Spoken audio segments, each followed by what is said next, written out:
আজকের এপিসোডটা আমি শুরু করব একটা ইমেল পড়ে। এই ইমেলটা আমার কাছে ৩ সপ্তাহ মতো আগে এসেছিল।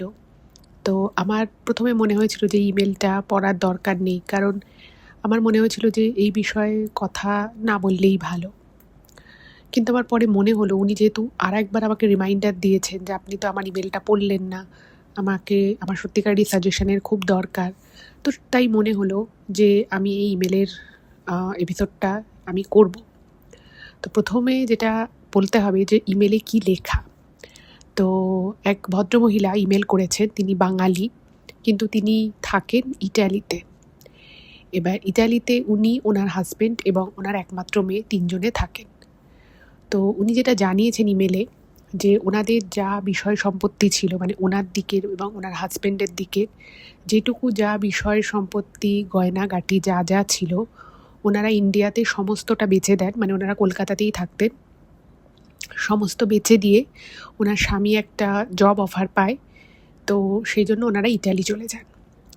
এবার ব্যাপারটা হচ্ছে যে ওনার হাজবেন্ড যে টাকার মানে যে চাকরিটা পেয়েছেন ওখানে, তাতে স্যালারি খুব একটা বেশি নয়। এবার বুঝতেই পাচ্ছেন যে দেশের বাইরে যাওয়া, সেখানে প্রথম কথা হচ্ছে যাতায়াতের একটা বিশাল খরচা আছে, প্লাস সেখানে থাকতে হবে, খেতে হবে। এবং ওনার মেয়ের যখন ওনারা যায় তখন মানে মোটামুটি ওনার মেয়ের স্কুলে পড়ার এজ হয়ে গেছে। তো ওনারা বুঝতে পারেন যে ওনাদের টাকা পয়সার দরকার পড়বে। তো সেই জন্যই ওনাদের এখানে কলকাতায় যা বিষয় সম্পত্তি ছিল সমস্তটা বেচে অ্যাকাউন্ট ট্রান্সফার করে দেন এবং ওনারা ৩ জনই ইটালি চলে যান। এবার অনেক আশা নিয়ে ওনারা ইটালি গেছিলেন, আজ থেকে ২ বছর প্রায় আগে।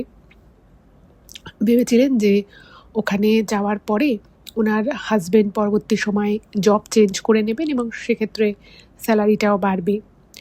কিন্তু যেহেতু ওনার স্যালারিটা খুব বেশি ছিল না, মানে প্রথমে উনি একটা জায়গায় কাজ করতেন ওনার হাজবেন্ড, তো ওনারা সেখানেই পাশে একটা ছোট্ট বাড়ি ভাড়া করে ওনারা থাকতেন।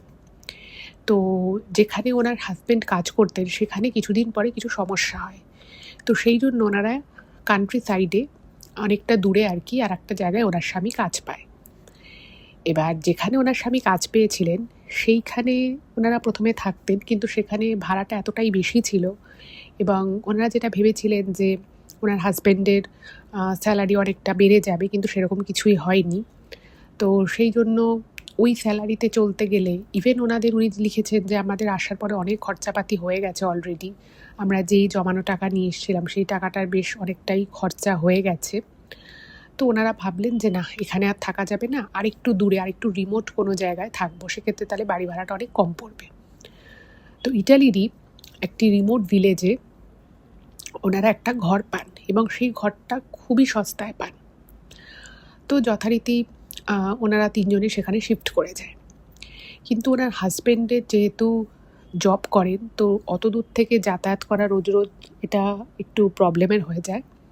তো সেই জন্য ওনার হাজব্যান্ড বলে যে দেখো, তুমি আর মেয়ে এখানে থাকো, আমি সপ্তাহে ২ দিন করে আসবো, বাকি ৫ দিন আমি যেখানে কাজ করি সেখানেই আমি থেকে যাব। ওনার হাজব্যান্ড যেখানে কাজ করে উনি সেখানে আর কি বাকি ৫ দিন থাকে, সপ্তাহান্তে ২ দিন উনি এই বাড়িতে আসে।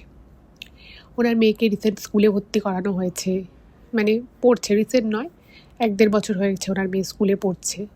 সব কিছুই ঠিকঠাক চলছে।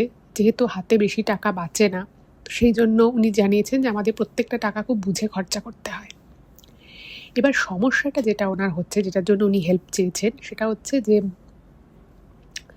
ওনারা যে বাড়িটায় আছেন সেই বাড়িটা প্রচুর পুরনো এবং বাড়িটা একটা ছোট্ট বাড়ি, খুব পুরনো।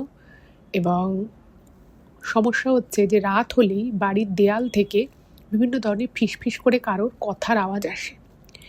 এবং মানে উনি জানিয়েছেন যে ইটালিতে রয়েছি, কিন্তু ওখানকার ভাষা এখনো অবধি আমি তো শিখে উঠতে পারিনি, তো বুঝতে পারি যে ওখানকার ভাষাতেই কেউ কথা বলছে।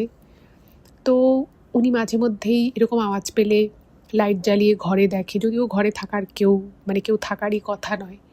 তো উনি ঘরের বাইরে গিয়ে দেখেছেন, তো দেখে কেউ নেই, আর জায়গাটা খুব রিমোট। সন্ধ্যের পরে খুব খালি হয়ে যায়, ফাঁকা ফাঁকা জায়গা, সামনে পাহাড় রয়েছে। উনি বলছেন যে এই জিনিসগুলোকে প্রথম কিছুদিন আমি অ্যাভয়েড করি, কিন্তু এখন যা বিষয় দাঁড়িয়েছে আমার প্রচণ্ড ভয় লাগছে। মানে বাড়িতে একা থাকতে ভয় লাগছে। তার মধ্যে কখনো ওনার মনে হয় যেন উনি আর ওনার মেয়ে একটা ঘরে ঘুমোচ্ছে, মনে হয় যেন বাইরের ঘরে কেউ হেঁটে চলে বেড়াচ্ছে, এবং এটা কিন্তু মাঝে মধ্যেই হচ্ছে।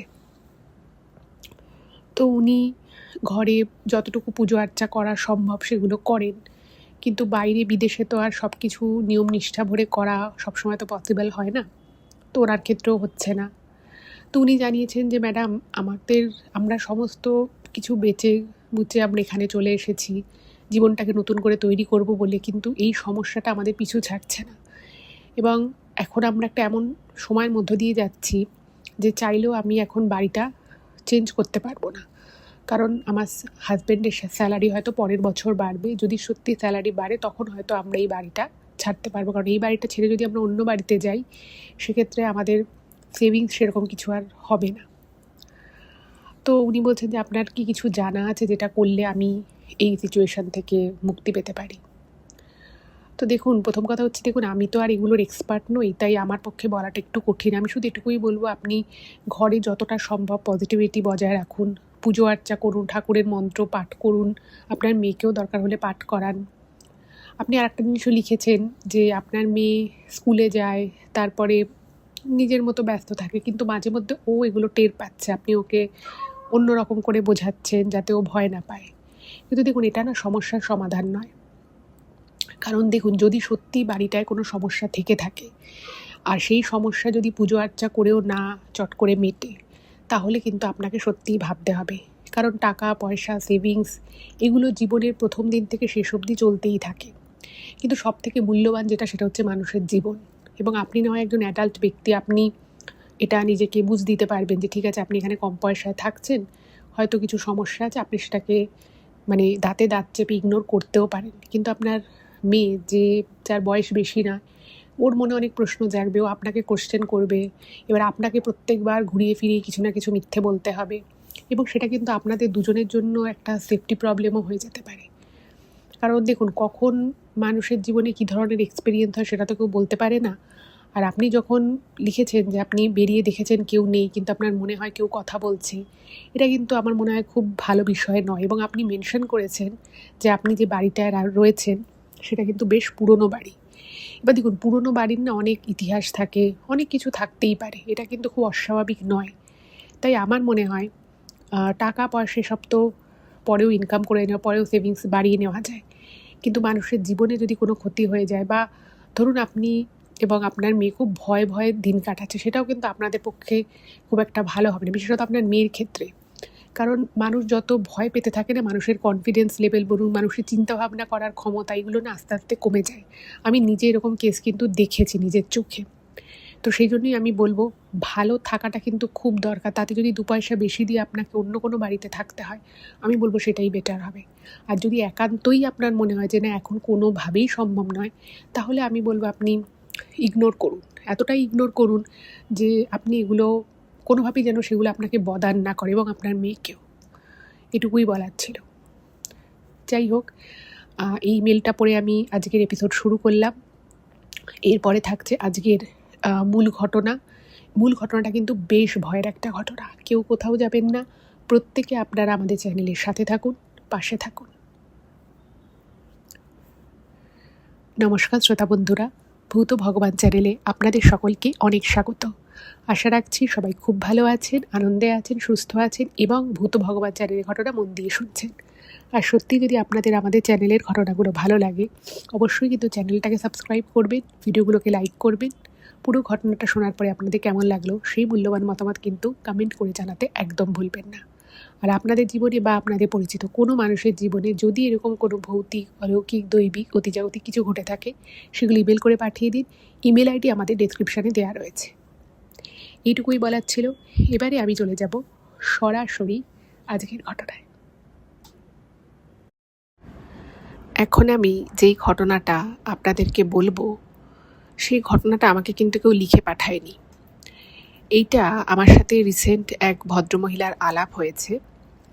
একটা অনুষ্ঠানে গিয়ে আলাপটা হয় ওনার সাথে, এবং উনি দীর্ঘদিন ধরে মানে মহিলা কমিশনের সাথে হাত মিলিয়ে ওনাদের সংস্থা কাজ করে। তো ওনাদের সংস্থা মোটামুটি ধরুন সমাজে যারা পিছিয়ে পড়া, ইন্ডিয়ার কথা আমি বলছি, যারা সমাজে পিছিয়ে পড়া মানুষজন রয়েছে তাদেরকে মূল স্রোতে ফেরানো, বা অনেক সময় দেখা যায় যে মেয়েদেরকে কাজ দেওয়ার নাম করে মানে উল্টোপাল্টা জায়গায় পাচার করে দেওয়া হয়, সেখানে তাদের দিয়ে অনেক খারাপ কাজ করানো হয়। তো এই ধরনের কাজগুলোয় ওনারা একটা আর কি সংস্থার আন্ডারে কাজ করে। তো তারা মহিলা কমিশনের সাথে একসাথে একজোট হয়ে কাজ করে থাকে এবং সেই সমস্ত মেয়েদেরকে উদ্ধার করে, তাদেরকে আবার জীবনের মূল স্রোতে ফেরানো হয়, কাউকে হয়তো হোমে পাঠানো হয়, এইরকম। তো ওনার সাথে যখন আমার আলাপ হয়, আমি যখন শুনি যে উনি এই ধরনের কাজ করেন, তো উনি আমাকে মানে উনি জানতেন যে আমার এই চ্যানেলটা রয়েছে ভূত ভগবান। তো উনি আমাকে জিজ্ঞেস করছিলেন বেশ কিছু কথা। তো কথা হতে হতে তো তারপরে আমি যখন বেরিয়ে যাব, তো উনি বললেন যে তোমার কাছে একটু সময় হবে 20-25 মিনিট? আমি বললাম হ্যাঁ হবে, আমার একটু তাড়া আছে, কিন্তু কেন বলুন তো? তো তখনই ভদ্রমহিলা আমাকে বললেন, আমার না তোমাকে কিছু বলার আছে। আমি বললাম হ্যাঁ বলুন, আমি সময় অ্যাডজাস্ট করে নেবো, আপনি বলুন। তখন উনি বললেন যে জানো তো আমি এই কাজে মানে আমি প্রায় 17 বছর ধরে এই একই কাজ করছি। তার আগে উনি একটা জায়গায় জব করতেন। তো জব করতে করতেই তারপরে উনি এই সংস্থার সাথে যুক্ত হন। আর তাছাড়া ওনার একটা বাড়িতে বুটিক রয়েছে। তো উনি বললেন যে জানো তো আমি এই কাজটা করতে করতে আমি ভাবতে পারিনি যে আমি টানা 17 বছর এই কাজটা করব। আর এই কাজটা করতে গিয়ে আমার এত অভিজ্ঞতা হয়েছে, এবং আমি মানে দুনিয়াটাকে বলো বা এই সমাজটাকে আমি যেভাবে দেখতাম, যত দিন এগিয়েছে আমি তত বুঝতে পেরেছি আমাদের সমাজের অ্যাকচুয়াল চেহারাটা কী। এবং এই যে মেয়েদের যে একটা উন্নতি হয়েছে, এটা সত্যি হয়েছে। ইন্ডিয়াতে মেয়েদের আগের থেকে অনেক উন্নতি হয়েছে, অনেক অবস্থার পরিবর্তন হয়েছে ঠিকই, কিন্তু এখনও এমন অনেক জায়গা আছে যেখানকার মেয়েদের কিন্তু কোনো রকম কোনো উন্নতিও হয়নি, এবং তারা যে তিমিরে ছিল সেই তিমিরেই আছে, বরং আরও খারাপ হয়েছে। তা আমি বললাম কেন আপনি এই কথা বলছেন? তখন বলছে যে দেখো, একটা গ্রামে ধরে নাও সেখানে 500টা মেয়ে আছে। এবার 500টা মেয়ের মধ্যে হয়তো 100টা মেয়েকে তার বাড়ি থেকে ভালো করে পড়াশুনো করাচ্ছে, সেই মেয়েটা যা চাইছে সেটা করতে পারছে, কিন্তু বাকি যে যত আরও মেয়ে রয়েছে তাদের মধ্যে কিছু হয়তো কোনো রকমে নিজেদের উইল পাওয়ারে কিছু হয়তো এগোচ্ছে, কিন্তু আবার একদম বটম কিছু পার্সেন্ট আছে যাদের জীবনের অ্যাকচুয়ালি কোনো দামই নেই। তাদেরকে যেভাবে পরিবার রাখে তারা সেভাবেই থাকে, তাদেরকে যেখানে নিয়ে যাওয়া হয় তারা সেখানেই যায়, মানে খুব খারাপ অবস্থা। তখন উনি বললেন যে আমি তোমাকে একটা ঘটনা বলতে চাই। বললাম হ্যাঁ বলুন। তো ভদ্রমহিলা আমাকে বলছেন যে জানো তো আমার তখন মোটামুটি আর কি ওই 37-38 বছর বয়স, কাজের আর কি প্রচণ্ড একটা আকাঙ্ক্ষা যে আমি প্রচুর কাজ করব।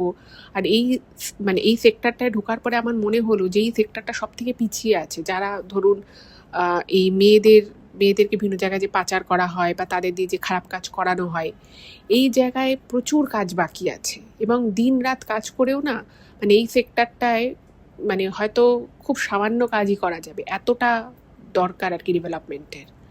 আমি বললাম হ্যাঁ সেটা তো ঠিকই, এরকম ঘটনা আমরা বিভিন্ন সময় নিউজে দেখতেও পাই। বললো যে তোমরা নিউজে যেটা দেখো না সেটা মানে খুব কম পার্সেন্ট দেখো, মানে নিউজে হয়তো 2% to 5% হয়তো খবর পাই, বাকি 95% খবর আসেই না, এত এই ধরনের ঘটনা ঘটে। আমি বললাম আচ্ছা কীরকম? তো তখন উনি বলছেন আমি তোমাকে একটা বিশেষ ঘটনা বলবো, তার আগে বলি যে এই যে আমরা দেখি যে বিভিন্ন জায়গায় রাস্তাঘাটে মানে ইন্ডিয়াতে দেখা যায় যে ছোট ছোট মেয়েদের বিয়ে হয়ে গেছে। এবার ছোট বলতে কেউ 18 বছরের নিচে, বা ধরুন কারোর 18 হয়েওছে, 18-19 বলছে, দেখবে অনেক বয়স্ক লোকের সাথে দেখবে অনেক বাচ্চা মেয়ে, 18-19 বছরের মেয়ে, অনেক সময় তার থেকেও ছোট ছোট মেয়েদের বিয়ে হয়ে যায়। এবার যাদের 18 বছর হয়ে যায় তাদের ক্ষেত্রে তো আর কিছু করা যায় না, কিন্তু যার সাথে বিয়ে হচ্ছে তার দেখা যাবে 50 বছর বয়স কি 52 বছর বয়স। বলছে যে জানো একটা মানে আমরা একবার একটা এরকম মানে লোককে ধরেছিলাম যারা কি করে মানে দালাল টাইপের লোক, তারা বিভিন্ন বয়স্ক লোক যাতে ধরুন 50 হয়ে গেছে, 50, 51, 52, সেই সমস্ত বয়স্ক লোকেদেরকে বলে যে তোমরা আমাকে এত টাকা দাও, আমি একটা গরিব পরিবার থেকে বা একটা গ্রামগঞ্জ থেকে একটা মেয়েকে নিয়ে আসবো, তোমার সাথে বিয়ে দিয়ে দেবো। এবার সেই লোকটার কাছে হয়তো টাকা আছে, সে হয়তো বললো যে ঠিক আছে আমি তোমাকে 50,000 টাকা দিচ্ছি, তো লোকটা 50,000 টাকাটা নিয়ে নেয়। এবার এই ধরনের দালাল যারা, তারা নাকি জানে যে কোন জায়গায় গেলে তারা এরকম একটা গরিব বাড়ির মেয়ে পাবে। তো তারা একটা প্রত্যন্ত গ্রামে চলে গেল, যে বাড়িতে হয়তো সেই বাড়ির মেয়ের হয়তো কোনো দাম নেই, তাদের ফ্যামিলিতে হয়তো ছেলেদেরকেই শুধুমাত্র প্রেফারেন্স দেওয়া হয়। তো সেই বাবা মাকে বলা হলো যে তোমার মেয়ে তো বড় হচ্ছে, আজ নাও কাল তো বিয়ে দিতে হবে, তো বিনা পয়সায় যদি মেয়ের বিয়ে দিতে চাও তাহলে আমার কাছে একটা ভালো ছেলে আছে। এবার ওই যে বললাম যে কিছু কিছু জায়গায় আজ অবধি মেয়েরা কিন্তু পরাধীনী, তাদের কিন্তু ইচ্ছা অনিচ্ছে ভালো মন্দ কোনো কিছুর বিচার করার তাদের কাছে কোনো অপশানই নেই। তো তোকে বললো যে ঠিক আছে তোমার বিয়ের একটা ছোটো করে অনুষ্ঠান করে আমি তোমাকে 5,000 টাকা দিচ্ছি। তো ওই 5,000 টাকা, মানে ধরুন ওই 50,000 টাকা পেয়েছে দালালটা, 5,000 টাকা মেয়ের পরিবারকে দিল, ওরা একটা ছোটো করে অনুষ্ঠান করলো সেই 5,000 টাকায়, এদিক থেকে 45,000 টাকায় লাভ হয়ে গেল। এবার এই লোকটার সাথে ওই মেয়েটার বিয়ে দিয়ে দিল। এবার বিয়ে দেওয়ার পরে মেয়েটার উপরে কি অত্যাচার হলো, কি মেয়েটা তার বরকে পছন্দ হলো না, সেসব পরের কথা। আর যে লোকটা বয়স্ক সে ভাবলো যে ঠিক আছে আমি একটা অল্প বয়সী মেয়েকে বিয়ে করলাম, তার হয়তো বউ মারা গেছে কি ডিভোর্স হয়ে গেছে বা যা হোক কিছু একটা। বলছে যে এরকম ঘটনা যা কত ঘটছে তোমরা বুঝতেও পারবে না, এবং সব ক্ষেত্রে যে মেয়েগুলো বিয়ের পরে তাদের বরকে ছেড়ে চলে যাচ্ছে তা কিন্তু নয়, কারণ তাদের অবস্থা এতটাই খারাপ, তাদের না পড়াশুনো জানে মেয়েগুলো, না তারা মানে আদার মানে পৃথিবীতে কি হচ্ছে, ওয়ার্ল্ডে কি হচ্ছে, কে কি পড়াশুনো করছে, কোথায় টেকনোলজি এগিয়ে গেছে, তারা কিন্তু কিছু জানে না। তারা জানে এটাই তাদের জীবন, রোজ তারা বাড়িতে রান্না করছে, খাওয়াচ্ছে, নিজেরাও কোনো রকমে খেয়ে পড়ে দিন কাটাচ্ছে, কারণ তারা জানে যে তাদের বাপের বাড়ি থেকে তাদেরকে মেনে নেবে না, শ্বশুর বাড়িতে যদি না থাকে খাবে কি, রাস্তায় ঘুরবে, তো ওটাকেই মেনে নেয়। বলছে যে এরকম প্রচুর আছে, এবং আমরা বলছে যে আমরা গ্রামে গ্রামে গিয়ে, আমরা বিহারের বলো বা ইউপি হরিয়ানার এসব থেকে অনেক গ্রামে গ্রামে গিয়ে পর্যন্ত প্রচারে আমরা মানে অনেক সংস্থায় কাজগুলো করে, আমরা সেখানে গিয়ে প্রচারে গেছি, এবং সেখানের লোকেদেরকে না আমরা মানে বাড়িতে বাড়িতে গিয়ে তাদেরকে বোঝাচ্ছি যে মেয়েদেরকে পড়াশুনো শেখাতে হবে, মেয়েদেরকে এগিয়ে নিয়ে যেতে হবে। বলছে অনেক বাড়ির লোক শোনে, তাদের ঠিক আছে, কিন্তু এমন কিছু কিছু বাড়ি আছে বলছে তারা মানে এলে আমরা যদি ঢুকি আমাদেরকে দূর দূর করে দাঁড়িয়ে দেয়, তারা শুনতেই চায় না যে কি বলতে চাইছি।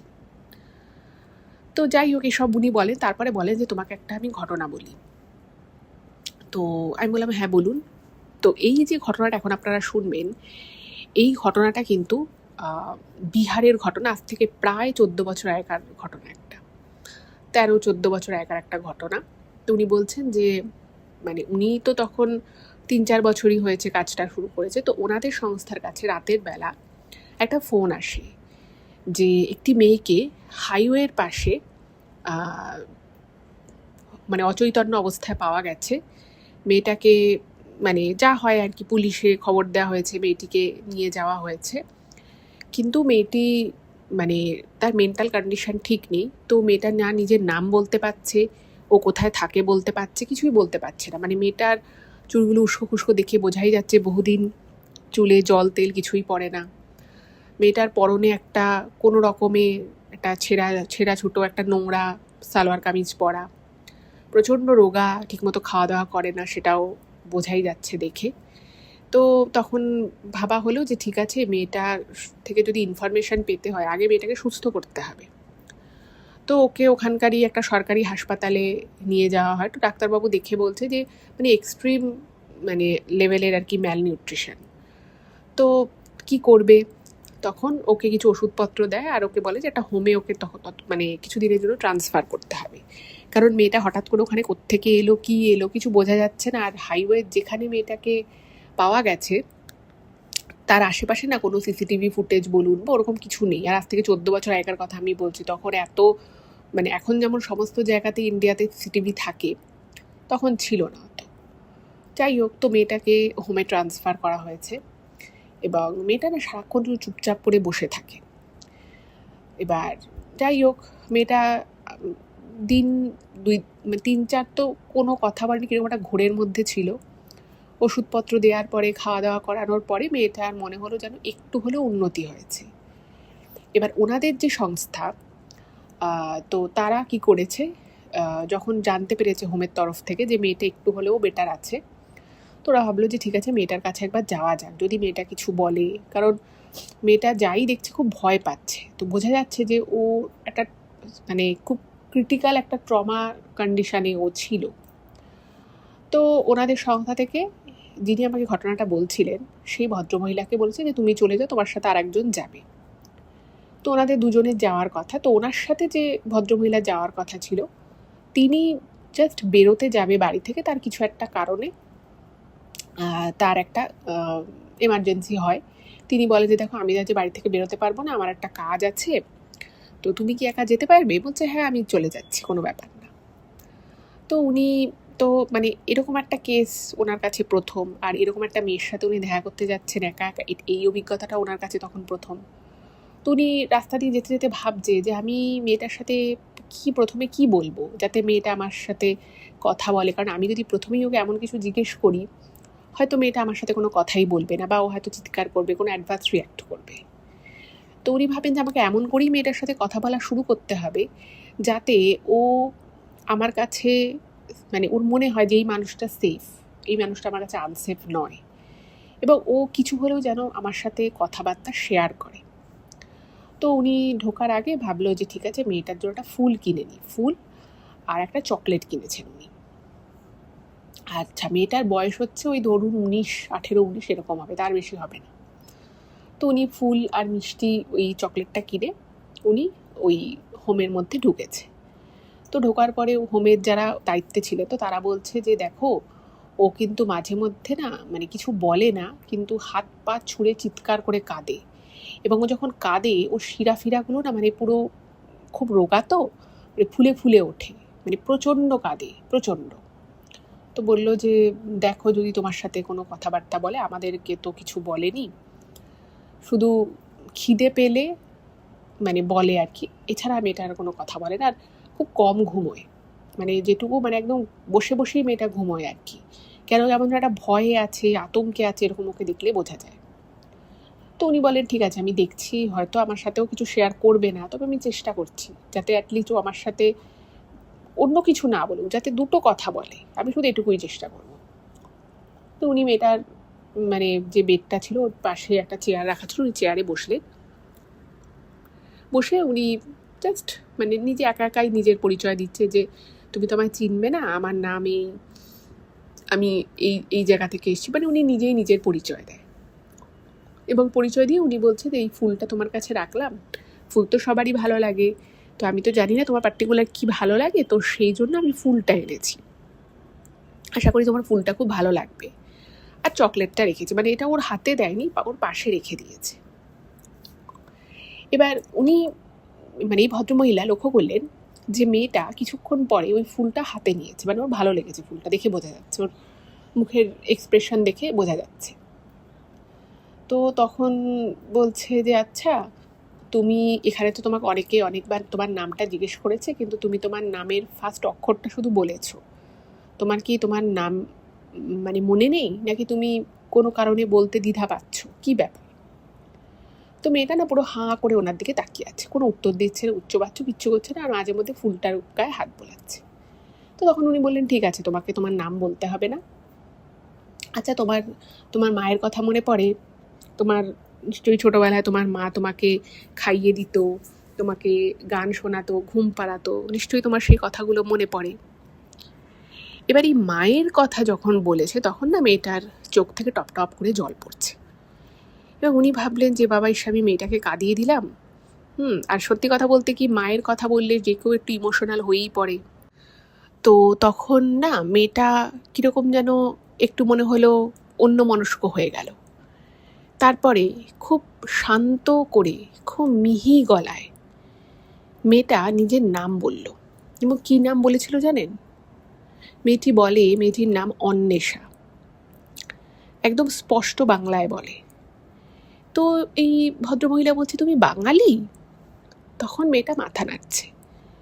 এবার এই ম্যাডাম যিনি আমাকে ঘটনাটা বলছিলেন তিনি বলছেন যে আমার না মানে ব্যাপার মানে ওর প্রতি এমনিতেই আমার একটা ইন্টারেস্ট ছিল, ওকে দেখার পর একটা এমনি আমার খুব মায়া লাগছিল মেয়েটাকে দেখে, এবং যে মুহূর্তে আমি জানতে পারলাম মানে ও যখন নামটা পুরো বাংলা অ্যাকসেন্টে বলছে, আমার মানে যেন ওর প্রতি একটা আলাদা টান তৈরি হয়ে গেল যখন ও বললো, মাথাটা নাড়লো যে ও বাঙালি। আমি তখন ওকে বলছি যে তুমি তাহলে এখানে কি করে এলে? তোমার কি এখানে কেউ আছে? কেউ কি থাকে এখানে? তখন না মেয়েটা চোখ দিয়ে আবার দরদর করে জল পড়ছে। তো এই ম্যাডাম উনি নিজের হাত দিয়ে মেয়েটার চোখের জল মুছিয়ে দেন। মুছিয়ে দিয়ে বলছে, আচ্ছা তুমি এই চকলেটটা খুলে খাও। এবার মেয়েটা চকলেটটা হাতে নিয়েছে। এবার বুঝতে পারছে যে মেয়েটা চকলেটটা খেতে ইচ্ছে করছে। তো উনি কী করেছে, চকলেটের র্যাপারটা খুলে দিয়ে একটা টুকরো ওর হাতে দিয়েছে। তো মেয়েটা হাতে নিয়ে দাঁড়িয়ে আছে, মানে বসেই আছে, বাট খাচ্ছে না। তো উনি বলছে, তুমি খাও না, তুমি যদি এটা খাও আমার খুব ভালো লাগবে, তুমি খাও, তোমার কোনো ভয় নেই, তুমি এটা খাও। এখানে অনেকে থাকে, তোমার মতো অনেকে আছে, তোমার থেকে ছোট আছে, তোমার থেকে বড় আছে, সবাই এখানে অনেক আনন্দ করে থাকে, তোমার ভয় কিসে, তুমি খাও এটা। তো মেয়েটা ওই টুকরো চকলেটটা খেয়েছে। তারপরে মেয়েটা বলছে যে এই বিহারে আমার বিয়ে হয়েছিল, এখানে আমার শ্বশুর বাড়ি। তো এটা শুনে না এই ম্যাডাম খুব অবাক হন যে বাঙালি মেয়ে বলছে এখানে ওর শ্বশুর বাড়ি, তার মানে মেয়েটার বিয়েও হয়ে গেছে। এবং মেয়েটার বয়স ওই যে বললাম খুব শর্তে তো 17-18, মানে 19 বললেও হয়তো বেশি বলা হবে। তো উনি না খুব অবাক হয়ে গেছে, বলছে যে তোমার বিয়ে হয়ে গেছে, তুমি বিবাহিত?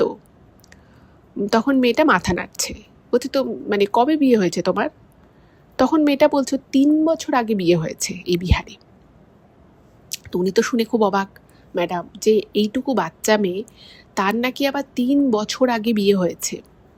তখন বলছে তোমার বয়স কত, তোমার মনে আছে তোমার বয়স কত? তখন মেয়েটা কিছু বলছে না। তখন বলছে তোমার মনে নেই তোমার কত বয়স? তখন মেয়েটা বলছে 17-18, মানে ও নিজের বয়সটাও ঠিকমতো বলতে পারছে না। তো আমি যদি 18 ধরে নিই, ওর 3 বছর হয়েছে বিয়ে হয়েছে, তার মানে বুঝতেই পারছেন ওর নাবালিকা অবস্থাতেই বিয়ে হয়েছে। তো উনি বলছেন যে তা তোমাকে যেখানে পাওয়া গেছে, মানে যে হাইওয়ের পাশে তোমাকে পাওয়া গেছে, তুমি অজ্ঞান হয়েছিলে, তো ওখানেই কি তোমার শ্বশুর বাড়ি? তখন মেয়েটা মাথা নাড়ছে, মানে না সূচকভাবে মাথা নাড়ছে। তো তখন উনি ভাবলো যে না, এবার মেয়েটা কীরকম একটা যেন, ওকে দেখে মনে হচ্ছে ও ঘামছে, ওর মানে সারা শরীরে যে একটা কষ্ট হচ্ছে সেটা বোঝা যাচ্ছে। তো তখনই ম্যাডাম বলছেন যে ঠিক আছে চলো আমরা অন্য কথা বলি, তো বলো তোমার কি খেতে ভালো লাগে? তো তখন ও কিছু বলছে না। তখন বলছে যে তুমি কি খাবে বলো, আমি পরের দিন যখন তোমার সাথে দেখা করতে আসবো আমি সেটা নিয়ে আসবো। তো তখন ওই মেয়েটা না হাতটা চেপে ধরেছে, এই ম্যাডামের হাতটা চেপে ধরেছে, এবং মেয়েটা একটা কীরকম যেন একটা অ্যাংজাইটির মধ্যে রয়েছে, সেটা দেখে বোঝা যাচ্ছে। তো তখন এই ম্যাডাম বলছে যে তুমি আমাকে বলতে পারো, তুমি কি কিছু আমাকে বলতে চাও? তো তখন মেয়েটা কাঁদছে, আর কাঁদতে কাঁদতে, মেয়েটা একটা সালোয়ার কামিজ পরেছিল, তো ও কী করেছে, ওর চুড়িদারের যে মানে উপরের অংশটা সেটা একটু তুলে, মানে পেটের দিকে চুড়িদারের অংশটা একটু তুলেছে, তুলে একটা জায়গা দেখাচ্ছে, মানে তলপেটের দিকে একটা জায়গা দেখাচ্ছে। তো উনি দেখেন যে সিজারিয়ান সেকশনে বেবি হলে যেরকম একটা কাটা দাগ থাকে, ওরকম একটা কাটা দাগ। তো উনি না মানে সত্যি বলতে কি বুঝতে পারেনি যে মেয়েটা হঠাৎ করে চুড়িদারের উপরের অংশটা কেন তুলছে, পেটের দিকটা, তলপেটের দিকটা। এবার ওই কাটাটা যখন দেখিয়েছে, তখন না উনি মানে রীতিমতো ওনার বুকের ভিতরটা ধরাস করে উঠেছে, যে এইটুকু মেয়ের আবার পেট কেটে বাচ্চাও হয়েছে। উনি বলছে যে তোমার বাচ্চা তাহলে কোথায়? তো তখন মানে মেয়েটা কীরকম একটা করে তাকিয়ে আছে, মানে কাঁদবে না, মানে ওর প্রচণ্ড কান্না পাচ্ছে, ওর ঠোঁটটা কাঁপছে কিন্তু কাঁদতে পারছে না, এরকম টাইপের একটা। তো উনি ভাবছেন যে না, ব্যাপারটা তো প্রচণ্ড সিরিয়াস, আজকে তো আমাকে এটা পুরোটা জানতে হবে। তখন ও মানে এই ম্যাডাম ওর মাথায় হাত বোলাচ্ছে, পিঠে হাত বুলিয়ে বলছে যে তুমি শান্ত হও, তুমি যদি কাঁদতে চাও কাঁদো, কিন্তু তুমি আমাকে ঘটনাটা বলো কি। তো তখন ও কিছুটা শান্ত হওয়ার পরে, 10-15 মিনিট শান্ত হওয়ার পরে ও বলছে যে আমি তো জানি না, কিন্তু আমি যতদূর জানি আমার যে মানে বাচ্চাটা ছিল সে ঠিকমতো হয়নি, তাই ডাক্তারবাবুরা বলেছিল যে এই বাচ্চাকে ওইভাবে রাখা সম্ভব নয়। তো বুঝলো যে ঠিক আছে, তাহলে ওরকম একটা কিছু ঘটনা ঘটেছিল, কিন্তু মেয়েটা এখানে এলো কী করে, সেটা হচ্ছে মেন প্রশ্ন, মেয়েটার সাথে কী এমন ঘটেছে। তো তখন ওকে না 1 গ্লাস জল দিয়েছে এই ম্যাডাম, বলছে তুমি জলটা খাও, আর তুমি যদি আমাকে কিছু বলতে চাও, আমি তোমাকে জোর করছি না, কিন্তু যদি তুমি আমাকে বলতে চাও তাহলে তুমি আমাকে সবটা বলো। তুমি এভাবে টুকরো টুকরো কথা বলছো, আমি সত্যি কিছু বুঝতে পারছি না। তো তখন মেয়েটা খুব শান্ত হয়ে বলছে যে, আপনি শুনবেন আমার কথা? বলছে, হ্যাঁ আমি শোনার জন্যই এসছি, আমি কিন্তু অনেক দূর থেকে এসেছি, আমার সাথে আর একজনেরও আসার কথা ছিল, সে আসেনি, কিন্তু আমি এসেছি তোমার কথাটা শুনবো বলি, শুধুমাত্র তোমার সাথে দেখা করবো বলি, তো তুমি আমাকে সবটা বলো। তো তখন ওই মেয়েটা বলছে, মেয়েটার বাড়ি হচ্ছে আসানসোলের কাছাকাছি কোনো একটা জায়গায়, মানে একটা গ্রামই বলা যেতে পারে, মানে ওর গ্রামের ওই জায়গা থেকে কাছাকাছি বড় শহর বলতে আসানসোল। তো ওখানেই মেয়েটা, মানে মেয়েটি এবং ওর 2 ভাই ছিল, হচ্ছে বড় মেয়ে, ওর পরে 2 ভাই। তো একটা গরিব পরিবারে মেয়েটির জন্ম হয়। এবার ও বলে যেটা ম্যাডামকে, যে আমরা 3 ভাই বোন খুব মিলেমিশে থাকতাম, বাবা মাও আমাদেরকে খুব ভালোবাসতো। কিছু একটা কারণের জন্য ওর বাবার নাকি প্রচুর ধার বাকি হয়ে যায়, মানে প্রচুর ধার দেনা হয়ে যায়। এবার খুবই গরিব পরিবার, তার মধ্যে ধার দেনা হয়ে গেছে, এবার কি করবে? এবার ওদের নিজের বলতে ভিটে মাটিটুকু ছিল, মানে বাড়িটা। এবার ওর বাবা যখন দেখছে যে উনি কিছুতেই এই ধার বাকি চুকোতে পারছে না, তখন ওনার মনে হয় যে উনি বাড়িটা বেচে দেবে। এবার বুঝতেই পারছেন, একটা যে কোনো মানুষের ক্ষেত্রে, সে নিম্নবিত্ত হোক, মধ্যবিত্ত হোক, উচ্চবিত্ত হোক, যাই হোক, সবার কাছে কিন্তু তার মানে মাথার উপরের ছাদটা, পায়ের নিচের মাটিটুকু শক্ত যদি না হয়, নিজের যদি একটা মাথা গোঁজার ঠাঁই না থাকে, কোনো মানুষেরই কিন্তু ভালো লাগে না। তো ওর মাও তখন ওর বাবাকে বোঝাতে থাকে যে তুমি যাই করো, এই ভিটে বাড়িটুকু বিক্রি করো না, কারণ এটা যদি আমাদের চলে যায় তাহলে আমরা থাকবো কোথায়? আমাদের তো গাছতলায় গিয়ে উঠতে হবে, আমরা কোথায় থাকবো, কি করব? তো ওর বাবা বলছে, না আমি এসব নিতে পারছি না, রোজ পাওনাদাররা আসছে, আমি এই বাড়ি বেচে দেবো। এবার একরত্তি বাড়ি, সে বাড়িও বিশাল বড় বাড়ি, খুব ভালো মানের বাড়ি তা তো নয়, কিন্তু তবুও। তো তখন ওর মা বলে যে ঠিক আছে, তুমি বাড়ি বেচো, কিন্তু আমাদের মেয়েটাকে আগে আমরা পার করে দিই, আগে বিয়ে দিয়ে দিই ওকে, তারপর তুমি বাড়ি বেচো, কারণ আমাদের বাড়ি থাকবে না, এই বয়সটা মেয়ে নিয়ে আমরা কোথায় গিয়ে উঠবো। তোর বাবাকে এরকম বলে, ওর বাবা বলে যে ঠিক আছে, তাহলে তুমি মেয়ের বিয়ের ব্যবস্থা করো, যত তাড়াতাড়ি সম্ভব মেয়ের বিয়েটা দিয়ে দিতে হবে, মেয়ের বিয়ে দেয়া হলেই আমরা মানে এই বাড়ি ঘর বেচে দেবো, এবং সেই টাকা দিয়ে আমরা ধার বাকি শোধ করব। এবং যে সময় কথাগুলো হয় তখন ওর বয়স খুবই কম, মানে ওই 13 বছর 14 বছর এরকম বয়স ওর, ও কিন্তু স্কুলে পড়তো। যাই হোক, এই সমস্ত বাড়িতে যখন এরকম একটা আর্থিক টানাপোড়েন চলছে, হঠাৎ করেই ওর মা কী করে, ওর স্কুল যাওয়াটা আগে বন্ধ করে দেয়, বলে যে না না, স্কুল ফুল যেতে হবে না, 2 দিন পরে মেয়ের বিয়ে হয়ে যাবে, স্কুল গিয়ে কী করবে, বরং তুমি ঘরে থাকো, ঘরের কাজ শেখো। এবার মেয়েটার কিন্তু পড়াশুনো করার ইচ্ছে ছিল, ও কিন্তু চাইতো যে গ্রামের আর 5টা বাচ্চার মতো ও স্কুলে যাবে, পড়াশুনো করবে, সবার সাথে গল্প করবে, হাসি মজা করবে, আর 5টা বাচ্চা মেয়েরা যেরকম জীবনযাপন করো সেরকমই করবে। কিন্তু ওর কপালে কিন্তু এটা ছিল না। বাড়িতে রোজ অশান্তি, টাকা পয়সা নিয়ে, বিয়ে দেবে, মানে বিয়ে দিতে তো টাকা পয়সা লাগবে, কোথা থেকে আসবে সে টাকা? যাই হোক, কিছু আরও আত্মীয় স্বজন, আরও কিছু চেনা পরিচিত লোকের থেকে ওর বাবা ধার বাকি করলো, করে ওর জন্য খুব সামান্য বিয়ের যা যা একটু আধটু গয়না এসব কিছু করা হলো, কিন্তু ছেলে পাওয়া যাচ্ছে না। যা ছেলে পাওয়া যাচ্ছে তারা, মানে তাদের সাথে কোনো না কোনো কারণে ওর বিয়ের সম্বন্ধটা হচ্ছে না।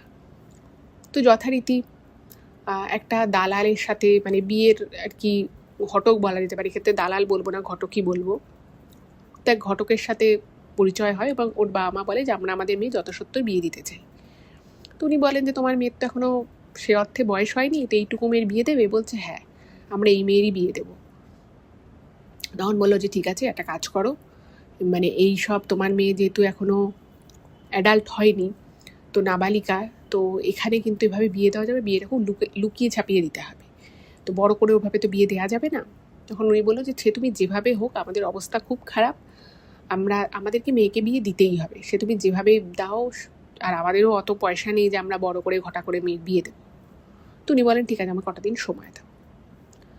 তো উনি তখন পাটনা, বিহারের যে রাজধানী পাটনায় একটা ব্যবসায়ী পরিবারের কথা জানতে পারে। তো উনি বলেন যে একটা ভালো পরিবার আছে, প্রচুর পয়সাওয়ালা, তোমাদের মতো মানে এরকম তোমাদের তো নুন আনতে পান্তা ফুরোয়, কিন্তু এই পরিবার হচ্ছে একদম দারুণ পরিবার, একদম ব্যবসায়ী পরিবার, নিজস্ব বড় বাড়ি, প্রতিটা ঘরে ঠান্ডা করার মেশিন আছে, সব এরকম আছে। তো এরা একটা মেয়ে চাইছে, কিন্তু ওদের ক্রাইটেরিয়া হচ্ছে মেয়েটা অল্প বয়সী হলে ভালো হয়।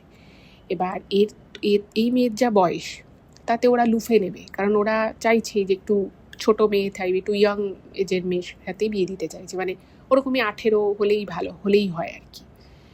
তো তখন ওরা বললো যে আমরা তো রাজি আছি, কিন্তু এত বড়লোক বাড়ির ছেলের সাথে আমাদের বাড়ির মেয়ের বিয়ে দেব, মানে আমাদের সাথে তো একেবারেই কোনো দিক থেকেই তো যাবে না। তখন বলছে দেখো যাই হোক, তোমরা জামাইয়ের একটা আংটি আর একটা চেনের ব্যবস্থা করো যেখান থেকে পারো, এত বড়লোক বাড়ি, আমি ছবি দেখিয়েছি মেয়ের, তো ওদের পছন্দ হয়েছে, ওরা আসবে। যাই হোক, তো ওর মা ওর বাবা মানে বিভিন্ন জায়গা থেকে রীতিমতো ধার বাকি করে একটা চেন আর একটা আংটি জোগাড় করে। এবারে পাটনার সেই ফ্যামিলি, তারা অবভিয়াসলি একটা মানে টিপিক্যাল বিহারি ফ্যামিলি যেরকম হয় সেরকমই ছিল। তো তারা আসে। এবার যখন এসেছে তখন না, আসার পরে জানতো যে ছেলেকে নিয়ে আসবে তার বাড়ির লোক। তো দেখছে একটা মানে রীতিমতো একটা বয়স্ক দম্পতি ঢুকছে, এবং ওনারা বুঝতে পারছে না যে অ্যাকচুয়ালি ছেলে কোথায়, কারণ ছেলে আসেনি, যার সাথে বিয়ে হবে সে আসেনি। তো মেয়েটির মা সে জিজ্ঞেস করেছে যে ছেলে কোথায়, কারণ আপনাদের ছেলে যদি আজকে আমার মেয়েকে সামনাসামনি দেখতো তাহলে এখানেই কথা হয়ে যেত যে আপনাদের ছেলের আদৌ পছন্দ কিনা। তো ছেলের যিনি মা, একজন অত্যন্ত বয়স্ক একজন মহিলা, তিনি তখন বলেন না আমার ছেলে এসছে তো, বলে ওনাদের পিছনে দাঁড়িয়ে থাকা একজনকে দেখায়। এবং তাকে দেখে এই মেয়েটি, যে মেয়েটির সাথে আর কি বিয়ের কথা চলছে, সেই মেয়েটা মানে রীতিমতো অবাক হয়ে যায়, কারণ যার জন্য আর কি মেয়ে দেখতে এসছে তার বয়স প্রায় 50, এবং একদম টিপিক্যাল, মানে এরা তো আসানসোল থেকে কয়েক কিলোমিটার ভিতরে থাকতো, একটা বাঙালি পরিবার, আর এ তো মানে পাটনা থেকে এসছে বুঝতেই পারছেন। আর এত বয়স, মানে ওর বয়স হয়তো তখন 16 বছর কি 15, এরকম 15-16 বছর বয়স। তো যার সাথে বিয়ে হবে দেখছি 50 বছর তার বয়স, মানে 50 টিপিক্যাল 50 না হলেও মানে 49, 51 এরকমই তার বয়স হবে। তো ওনা প্রচণ্ড ভয় পেয়ে গেছে দেখে যে এর সাথে বিয়ের জন্য করছে। এবার মেয়ের যে মা, সেও খুব অবাক হয়ে গেছে যে আমরা মেয়ের বিয়ে দিতে চাইছি, কিন্তু তাই বলে এর সাথে বিয়ে দেব। যাই হোক, মুখের উপর তো আর কিছু বলতে পারছে না, কারণ ওরা বেশ বড় মিষ্টি নিয়ে এসছে, ফলাদি সব নিয়ে এসেছে। যাই হোক, কথাবার্তা হয়, ছেলে বলে যে হ্যাঁ আমার মেয়ে পছন্দ।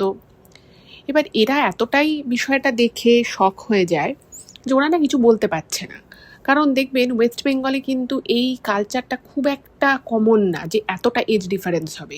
মানে একটা 15-16, প্রথম কথা হচ্ছে নাবালিকা, ও এখনও মানে অ্যাডাল্ট হয়ইনি, তার বিয়ে হচ্ছে প্রায় 50 বছর একটা লোকের সাথে, এটা তো মানে আমাদের কালচারে অতটা নেই। তো সেই ছেলেপক্ষ বেরিয়ে যাওয়ার পরে ওর মা বাবা ভাবছে যে এটা কী হলো, আমরা এত আশা করলাম এরকম একটা মানে বয়স্ক লোকের সাথে আমরা আমাদের মেয়েটার বিয়ে দেব। এবার দেখছে ঘরে না ওরা প্রচুর মিষ্টি, থরে থরে মিষ্টি ফল এসব নিয়ে এসছে, এমনিতেও বড় লোক, ওদের কাছে কোনো বিশাল ব্যাপার না। তো তখন ওর মা রীতিমতো কাঁদছে, আর এই মেয়েটা তো প্রচণ্ড ভয় পেয়ে গেছে। তো ওর যে বাবা, সে মানে মেয়েটার বাবা আর কি বলছে যে দেখো কিছু করার নেই, কারণ আমরা এখন মেয়ের বিয়ে ওইভাবে দিতে পারবো না, আর আমার যা অবস্থা তাতে আমি আজ থেকে 2-3 বছর পরেও যে মেয়ের বিয়ে খুব বড় করে দিতে পারবো, খুব ভালো করে দিতে পারবো তা নয়। আমি জোর করব না, কিন্তু আমার মনে হয় আমাদের এই বিয়েটা দিয়ে দেওয়া উচিত। এবার ওর মা বলছে তোমার কি মাথা খারাপ হয়ে গেছে, এইরকম একটা বয়স্ক লোকের সাথে আমি আমার মেয়েটার বিয়ে দেবো? মানে এটা তো ঠিক না, এরকম করে আমরা কি করে মেয়ের বিয়ে দেবো, এটা সম্ভব নয়। আর ওরা এত কিছু দিয়ে গেছে, আমরা ঘটক মশাইকে বলবো এইসব নিয়ে যেতে, আমরা বিয়ে দেবো না, এসব জিনিস আমরা নেবও না। এবার যেদিন ওকে দেখতে আসে ঠিক তার পরের দিন ভোরবেলা, মানে অনেক ভোরে আর কি, ওর বাবা তো বেরিয়ে যেত কাজের জন্য, এবার পাওনাদাররা মাঝে মধ্যেই বাড়িতে আসতো। তো এরকমই ভোরের দিকে দুজন পাওনাদার এসছে, এবং তারা এসে ওদের বাড়িতে মানে অকথ্য ভাষায় গালিগালাজ করছে, টাকা দিতে পারেনি বলে ওর বাবা, ওর বাবার কলার ধরে মানে 2-4 ঘা মেরেও দেয়, চর ঘুষি মারে যে তুই কেন টাকা দিচ্ছিস না, আমাদের টাকা আমাদেরকে দিতে হবে। এবং সেই টাকাটা যে খুব বিশাল অ্যামাউন্ট সেটা নয় কিন্তু। আর যাদের থেকে টাকাটা ধার নিয়েছিলেন ওর বাবা, তাদেরকে বলেছিল যে আমার একটু সময় লাগবে দিতে, কিন্তু তারা সময়ের আগেই টাকা চাইছে। এবার তো মানে যে বুঝতেই পাচ্ছেন, যে কোনো সন্তানেরই খুব খারাপ লাগে যখন সে সন্তান দেখে যে তার বাবা মা এতটা কষ্টে আছে, আর ওদেরই বাড়ির সামনে ওর বাবাকে মারধর করলো। এটা না ওর দেখে খুব খারাপ লাগে, খুব কষ্ট হয়। ও তখন ভাবছে যে আমার যদি আজকে বিয়েটা হয়ে যায় তাহলে অ্যাটলিস্ট আমার বাবা বাড়িটা বেচে দিতে পারবে, আর যাদের সাথে আমার বিয়ের জন্য সম্বন্ধ করছে তাদের তো অনেক টাকা, আমি যদি তাদেরকে বলি যে আমার বাবাকে কিছু টাকা দিতে, তাহলে কি দেবে না? মানে এটা না মেয়েটা মনে মনে ভাবে। তখন এই মেয়েটা এই পরিস্থিতি দেখে ওর মাকে বলে যে মা, আমাকে তোমরা বিয়েটা দিয়ে দাও, তাহলে বাবা বাড়িটা বেচে দিতে পারবে, আর আমিও বিয়ের আগেই আমার যার সাথে বিয়ে হবে আমি তার থেকে কিছু টাকা চাইবো, কারণ আমি বলবো যে তুমি তো আমাকে গয়নাগাটি দিলেও দিতে, তো তুমি আমাকে কিছু টাকা দাও। তো তখন ওর মা বললো না না, তোর টাকা চাওয়ার কোনো দরকার নেই। ওর মা ওকে একবার বারণও করে যে না না, ঠিক আছে, অসুবিধে আছে, বাড়ি বেচে দিতে যদি আমাদের মানে বাড়ি বেচতে হয়ই তাহলে বেচতে হবে, আমরা সবাই একসাথে থাকবো, যা হয় দেখা যাবে, তুই ওকে কেন বিয়ে করতে যাবি ওই ছেলেটাকে, মানে ওর তোর থেকে অনেকটা বয়সে বড়। তখন এই মেয়েটাই বলে না গো, এটা হবে না, আজকে দেখলে তো আজকে বাবাকে এভাবে মারধর করলো। তোর বাবাও তখন বলছে যে দেখ, আমাকে মারধর করেছে সেটা কোনো বড় কথা নয়, কিন্তু আমার চিন্তা হয় তোর জন্য, আর যদি তোর গায়ে কেউ হাত দেয় যে এর বাবা টাকা দিতে পারেনি, চলো মেয়েটাকে একটু অপমান করি, ছেলে দুটোকে রাস্তার মাঝখানে কিছু কথা বলি, তো এটা আমার খুব খারাপ লাগবে। তো যাই হোক, পাড়া প্রতিবেশী তারাও বলে যে দেখো, তোমাদের যখন এই কারণ তারাও দেখেছে যে ওর বাবাকে এরকম পাওনাদাররা বাড়িতে এসে মারধর করছে, অপমান করছে, তো তারাও বলে যে মেয়েকে বিয়েটা দিয়ে দাও, মেয়েকে বিয়েটা দিয়ে দাও, অ্যাটলিস্ট 2 ছেলে নিয়ে তোমরা স্টেশনেও 1-2 রাত কাটাতে পারো, কিন্তু একটা বয়স্তা মেয়ে নিয়ে তো কাটানো যায় না। আর যারা পাওনাদার, যারা টাকা পয়সা চাইতে আসে, তারা তো লোকজন ভালো নয়, যদি মেয়েটার কোনো ক্ষতি করে দেয় তখন কি করবে? আজকে বয়স্ক হলেও আজকে একটা বাড়ির বউ হবে, ওর একটা মান সম্মান থাকবে। তো সব দিক থেকেই আর কি এই বিয়ের জন্য একটা পজিটিভ ব্যাপার এলো এবং বিয়েটা হয়ে গেল। এবার বিয়েটা হয় ওদের এই আসানসোলেই, ওদের ওখানে একটা মন্দিরে বিয়েটা হয়, এবং বিয়ে করাতে কিছুজন আসে, এবং ওই বিয়ের দিনের যা খরচাপাতি, ওরা যে কজনকে এনেছিল তাদের খাওয়ানো দাওয়ানো সমস্ত খরচাপাতি কিন্তু ওর ছেলের বাড়ির লোকই করে। এবং এরা তো খুব আনন্দ করে হই হুল্লোড় করে বউকে নিয়ে চলে যায়। আর এদিকে মেয়েটাও নাকি 10,000 টাকা ওর যে স্বামী তার থেকে চেয়েছিল, সে দিয়েও দিয়েছিল টাকাটা। তো ওই 10,000 টাকাটা ও কিন্তু ওর মায়ের হাতে দিয়েছিল, বলেছিল যে মা, এই 10,000 টাকাটা বাবাকে দিও, আমি জানি বাবা বারণ করেছিল, কিন্তু তুমি বাবাকে দিও টাকাটা, কিছু অ্যাটলিস্ট যারা এরপরে আসবে তারা যেন আর গায়ে হাত না দেয়, কারণ বাবাকে যদি এভাবে মারে আমার খুব খারাপ লাগে। যাই হোক, এবার ও তো চলে গেল শ্বশুর বাড়ি। এবার শ্বশুর বাড়ি গিয়ে দেখছে যে বিশাল পরিবার, মানে প্রায় ধরুন 26-27 জন পরিবারের সদস্য, এবং একটা বাঙালি মেয়ে, সে একরকম কালচারে বড় হয়েছে, এবং ওখানে গিয়ে দেখতে সম্পূর্ণ ডিফারেন্ট। হ্যাঁ, এবং সবাই মানে ওর যে স্বামী তারই বয়স প্রায় 50, মানে ও যেটা বলে যে ওর বর ওকে বলেছিল তার বয়স হচ্ছে 48-49 এরকম বয়স তার। দেখছে যে ওর বয়সী আর কি, ওর যারা ওর মানে ভাসুর বলুন বা আরও যারা সদস্য রয়েছে তাদের ছেলেমেয়েরা ওর বয়সী, এবং তারা ওকে মানে যা হয় কি সম্পর্কে হবে সেরকমই জেঠি কাকি এরকম ডাকছে। এবং ওর খুব খারাপ লাগতো যে বাকিরা স্কুলে যাচ্ছে, ওর বয়সীরা খেলাধুলো করে বেড়াচ্ছে, ও সংসার করছে, মানে রান্না করছে, মানে সে রান্না মানে বিশাল রান্না। যাই হোক, এবার ওর যে পরিবারের আরও যে সদস্য ছিল, মানে 51 পরিবার, তো তাদের মধ্যে একটা লোক ছিল যে সম্পর্কে ওর ভাসুর হবে, তার নিজের বড় বড় ছেলে মেয়ে আছে কিন্তু, মাইন্ড ইট। তো আমাকে এই ম্যাডাম বলছে যে ওই লোকটা এই মেয়েটার সাথে, মানে এই মেয়েটাকে কিন্তু খারাপ নজরে দেখত, এবং যখনই হয়তো মেয়েটা ঘরের মধ্যে একা রয়েছে, নিজের ঘরে একা রয়েছে, ওকে ডিস্টার্ব করতো। এবার যেহেতু এ সদ্য বিয়ে হয়ে এসেছে, খুব গরিব বাড়ির মেয়ে, তো ও সবসময় একটু চুপচাপ থাকতো, অত বেশি কথা, আর ওটা হিন্দিটা বুঝতো কিন্তু অতটা ভালো হিন্দি বলতে পারতো না। তো ওরা প্রথম থেকে বুঝতে পারতো না যে ফট করে গায়ে হাত দিচ্ছে, ফট করে জড়িয়ে ধরছে। তো ভাবতো যে এটা কি নর্মাল না নর্মাল নয়, এটা কি আমাকে আদর করে ভালোবেসে এরকম করছে নাকি কোনো খারাপ উদ্দেশ্য আছে, মানে সেটাই বুঝতে ওর কিছুটা সময় লেগে যায়। এবার যখন ও বুঝতে পারে যে এই লোকটা ঠিক না, এই লোকটা ভালো নয়, অবভিয়াসলি ও অ্যাভয়েড করা শুরু করে। এবং যখন থেকে ও লোকটাকে অ্যাভয়েড করা শুরু করে, যেহেতু সে একদম পরিবারের লোক, সে ওর নামে কিন্তু খারাপ খারাপ কথা ও শ্বশুর শাশুড়ি ওর বরকে বলতো। এবার ওর কিন্তু খুব রাগ হতো যে আমার নামে কেন এরকম বাজে বাজে কথা বানিয়ে বানিয়ে বলছে, কিন্তু রাগ হলেও না ও কিছু বলতে পারতো না, কারণ ওর ভয়ে একটা কাজ করতো। তার মধ্যে ওর যে স্বামী, ও বিয়ের পরে জানতে পারে যে ওর স্বামীর এর আগে দুটো বিয়ে হয়েছে। একটা বিয়ে হয়েছিল ওর স্বামীর যখন 17 বছর বয়স, তখন বিয়ে হয়েছিল ওর স্বামীর। তো 17 বছর বয়সে যার সাথে বিয়ে হয়েছিল সেই বউ কোনো কারণে মারা গেছে। তারপরে ওর স্বামীর আবার বিয়ে হয়েছিল 30 বছর বয়সে। 30 বছর বয়সে যার সাথে বিয়ে হয়, সে নাকি 2-3 বছর 4 বছর সংসার করে, তারপরে নাকি কোনো একজনের সাথে সেই বউ নাকি পালিয়ে চলে যায়। তারপর থেকে সে আর নাকি বিয়ে থা কিছু করেনি। তো প্রথম পক্ষের একজন, মানে যার সাথে যাকে বিয়ে হয়েছিল, তো সেই প্রথম পক্ষের স্ত্রীর সাথে ওর তার নাকি একটা ছেলে আছে, কিন্তু সেই ছেলেকে আবার মানে তার মানে বাপের বাড়ির লোকেরা, সেই প্রথম পক্ষের বউয়ের বাপের বাড়ির লোকেরা তাদের কাছে রেখে দিয়েছে, এদের কাছে আর দেয়নি। এবার ও না মানে রীতিমতো যখন এটা জানতে পারে যে ওর স্বামীর এর আগে দুবার বিয়ে হয়েছে, ও স্বাভাবিকভাবে ওর খুব খারাপ লাগে। ও ভাবে যে দুটো বিয়ে হলো, আমি কিছুই জানলাম না। তারপরে ও আবার চিন্তা করে যে একদিনের দেখায় বিয়ে হয়েছে, আর এই লোকটার এত বয়স, এর যে এতদিন বিয়ে হয়নি, এটা ভাবাটাই তো ভুল। এবং অদ্ভুত বিষয় হচ্ছে যে ওর বাবা মা, মানে মেয়েটার বাবা মা তখন একটা এমন কন্ডিশনে ছিল, ইভেন তারাও জিজ্ঞেস করেনি কখনো, মানে যখন এসছিল বা বিয়ের সময়, যে আদৌ এই ছেলেটার আগে বিয়ে হয়েছিল কি হয়নি। ভাবুন তাহলে বিষয়টা।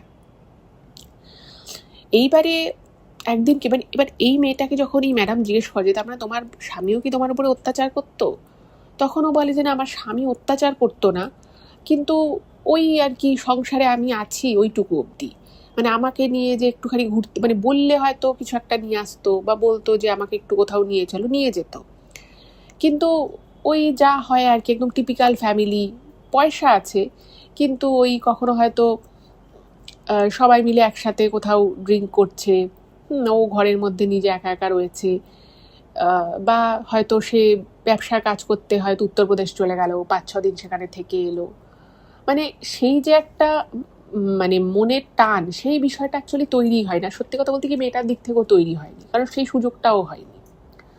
এবার এদিকে ওর সাথে যে খারাপ ব্যবহার করার চেষ্টা করতো, সেই লোকটা একদিন বাড়িতে ওকে একা পায়। এবার একা পেয়েছে, এবার ভাবছে যে এই সুযোগটাকে তো এবার কাজে লাগানো যেতে পারে, তো সে ওর ঘরে ঢোকে।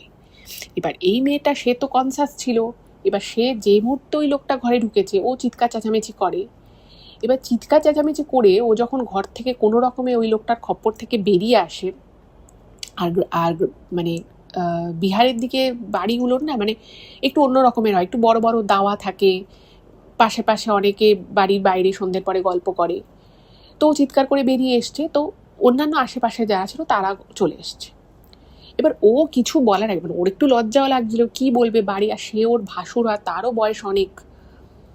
ও কিছু বলার আগে এই যে লোকটা যে ওর সাথে খারাপ ব্যবহার করতে এসেছিল, সে উল্টে বলে যে এই মেয়েটা পাগল আছে, এই মেয়েটাকে ভূতে ধরা মেয়ে, এই মেয়েটা বাজে, এই মেয়েটা আমাকে দেখলেই শাড়ি খুলে দাঁড়িয়ে পড়ে, বাজে মেয়ে, চরিত্র ভালো নয়, সব নানান কথাবার্তা বলতে থাকে।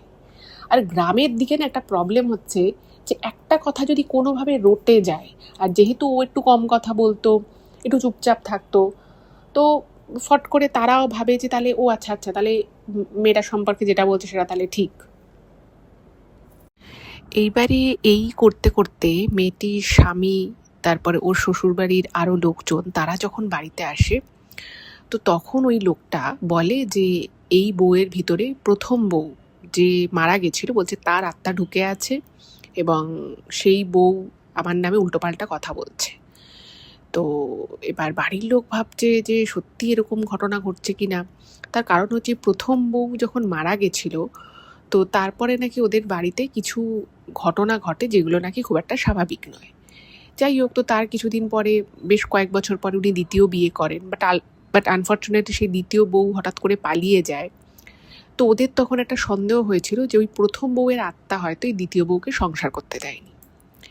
এবার যখন একে তৃতীয়বার বিয়ে করে বউ করে নিয়ে এসেছে, আর এখন ওদেরই পরিবারের একজন এই ধরনের একটা কথা বলছে, তো ওরা ভাবে যে হ্যাঁ ঠিক। এবার এমন করে সবাই মানে বিষয়টায় ওর মানে ইনভলভ হয়ে যায় যে মেয়েটি যে বলবে যে তার সাথে অ্যাকচুয়ালি কী ঘটেছে, মানে সেটা বলারও সুযোগই পায় না, আর কেউ ওকে সেই সুযোগটা দেয়ও না। সঙ্গে সঙ্গে ওর হাত পা বেঁধে ওকে একটা ঘরে আটকে রাখা হয়, এবং ওই লোকটাই, পরিবারের যে লোকটি ওর সাথে খারাপ ব্যবহার করার জন্য ওর একা ছিল, সেই সুযোগটা নিয়ে খারাপ কাজ করার চেষ্টা করছিল, তো সে তখন বলে যে আমি অমুককে ডেকে আনছি, সে এসে দেখবে। তো একটা মহিলাকে নিয়ে আসে। তো সেই মহিলা মানে ওকে দেখলেই রীতিমতো ভয় লাগবে। তার চুল ভর্তি জটা, একটা হাতে কমণ্ডলু টাইপের কিছু একটা নিয়ে নাকি আসে। এসে দেখে ঠেকে ওকে বলে যে ওর ভিতরে আত্মা ঢুকেছে। কোন আত্মা ঢুকেছে? না, তার বউয়ের মানে প্রথম পক্ষের যে স্ত্রী, তার আত্মা ঢুকেছে। বললো এ তো বাড়িতে থাকলে কাউকে শান্তি দেবে না, এই হবে না ওই হবে না, সবার ক্ষতি করবে। তো বললো একে আলাদা রাখতে হবে। এবার ওই মেয়েটার যে স্বামী ছিল, সে না মানে খুব একটা বুদ্ধিমান ব্যক্তি ছিল বললে ওর মনে হয়নি। মানে সে শুনে টুনে সে কিছুই আর বলে না। সে বলে যে ঠিক আছে, আমার বউকে তুমি ভালো করে দাও, আমার বউয়ের ভিতর থেকে ওই আত্মাটাকে সরিয়ে দাও। এবার ওই মহিলা কি করেছে, ওকে একটা জায়গায় নিয়ে গেছে, মানে পাশেই, খুব বেশি দূরে না, ওই সেম গ্রামেই। তো নিয়ে গিয়ে বলে যে ওকে আমার যে আশ্রম আছে সেখানে ওকে নিয়ে গিয়ে আমি ওকে রাখবো, তারপরে সেখানে আমি যজ্ঞ করে ওর ভিতর থেকে আত্মাটা সরাবো। এবার ও যেটা বলেছে, মানে আমাকে ম্যাডাম যেটা বললেন, আচ্ছা এখানে আমি একটা কথা বলে রাখি, আমি যে এখন কথাগুলো বলছি, এই কথাগুলো কিন্তু ওই মেয়েটি প্রথম দিনই ম্যাডামকে কিন্তু এত কথা বলতে পারেনি, কারণ মেয়েটির শারীরিক অবস্থা খুব একটা ভালো ছিল না। তো যিনি আমাকে বলেছেন সেই ম্যাডাম 3 দিন পর পর ওর সাথে দেখা করতে যায়। তো 3 দিন পর পর যখন দেখা করতে যায়, তো তখন ও পুরো ঘটনাটা আর কি বলেছিল, তো আমি একবারই আপনাদেরকে বলছি। তো এবার ওকে নিয়ে যায়, তো সেখানে গিয়ে ওর উপরে শুরু হয় একটা মানে অমানবিক অত্যাচার, ভূত তাড়ানোর নাম করে। অ্যাকচুয়ালি ব্যাপারটা ছিল ওই যে মহিলা ওকে নিয়ে গেছিল, সেই মহিলা কিন্তু রীতিমতো মানে আত্মা প্রেতাত্মা এদের নিয়ে বিভিন্ন ধরনের ক্রিয়া আদি করতো। সেই মহিলা কিন্তু সত্যিকারের করতো। এবং ওনার যখন ওই আশ্রমে নিয়ে গেছে, সেখানে দেখছে একটা জায়গায়, মানে ওকে একটা জায়গায় শুইয়ে রাখে, তার মাথার কাছে ছোট ছোট বড় বিভিন্ন মানে প্রচুর কাচের জার রয়েছে, এবং ওই মহিলা ওই কাঁচের জারের উপরে কিছু একটা ছেটাতো, আর কাঁচের জারগুলো না থরথর থরথর থরথর করে কাঁপতো, মনে হতো যেন ভূমিকম্প হচ্ছে, কিন্তু অ্যাকচুয়ালি ওরকম কিছু হতো না। এবং কাঁচের জারগুলো থেকে খটখট খটখট খটখট খটখট এরকম আওয়াজ আসতো, এবং ওর গায়ের মধ্যে ওই একটা জার তুলে না কিছু একটা ঢালতো, যেটা কি ঢালতো কি আছে কিছু দেখা যেত না, দেখে মনে হবে ফাঁকা জার, কিন্তু ওগুলো ফাঁকা ছিল না। এবং ওর শরীরে প্রচণ্ড কষ্ট হতো। শুধু তাই নয়, মানে ওর শ্বশুরবাড়ির লোকেরা বা ওর বর মানে ওকে দিনে একবার করে আসতো দেখতে। তো ও না ওর বরের সাথে যখন কথা বলতে চাইতো, ওই মহিলা কথা বলতে দিত না। আর বেশিরভাগ দিনই ওর বরের সাথে ওই শ্বশুরবাড়ির ওই লোকটা আসতো, যেই লোকটা অ্যাকচুয়ালি ওর সাথে খারাপ কাজ করার চেষ্টা করেছিল। এবং ও বুঝতে পারতো যে ওই মহিলার সাথে ওই লোকটার, ওই পরিবারের ওই লোকটার একটা বিশেষ কোনো যোগসাজশ আছে। সে কিন্তু আরও বলতো যে না না, আমরা আমাদের বাড়ির বউকে তো ফেরত নিয়ে যেতে চাই, কিন্তু বউকে আগে পুরোপুরি সুস্থ করো, নালে আমাদের ছেলের ক্ষতি হয়ে যাবে, এই হয়ে যাবে সেই হয়ে যাবে, এরকম টাইপের কথাবার্তা বলতো। এবার মানে বুঝতেই পাচ্ছেন যে যখন একটা চক্রান্ত কেউ করে, তখন তো সে মানে অনেক রকম দিক চিন্তাভাবনা করেই করে, ওর ক্ষেত্রে কিন্তু একদম সেই জিনিসটাই ঘটে। এবং ও বুঝতে পারতো যে ওই মহিলার সাথে যুক্তি করে ওই লোকটি যে ওর সাথে খারাপ কাজ করতে গেছিল, সে কিছু একটা করছে, এবং সে কিন্তু শুধুমাত্র ওর ক্ষতি করছে তা নয়, ওর বরেরও ক্ষতি করছে। ওর বরকে বলছে না না, তুমি না এই জিনিসটা খাও, এই জিনিসটা খেলে তোমার ভালো হবে, নাহলে এই বউ তোমার কাছে এলেই তোমার ক্ষতি হয়ে যাবে। এবং ও বলে যে ওর সারা গায়ে মানে লঙ্কা বেটে, লাল লঙ্কা, শুকনো লাল লঙ্কা বেটে তার সাথে কিছু একটা মিশিয়ে ভূত তাড়ানোর নাম করে ওর গায়ে মানে লেপে দিত।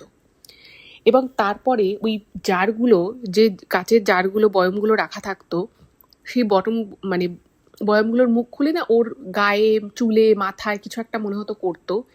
এবং যখন ওটা করতো না, ওর সারা শরীরটা মনে হতো যেন পুরো অবসন্ন হয়ে আসছে, মানে ওর এতটা কষ্ট হতো।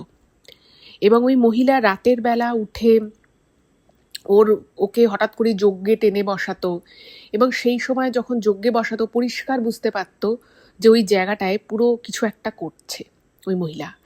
এবং ওই মহিলার কাছে আরও অনেকে আসতো বিভিন্ন ধরনের, কারোর ক্ষতি করতে, বা কেউ হয়তো কারোর সাথে খারাপ কিছু করতে চাইছে সেই কাজ চরিতার্থ করতে।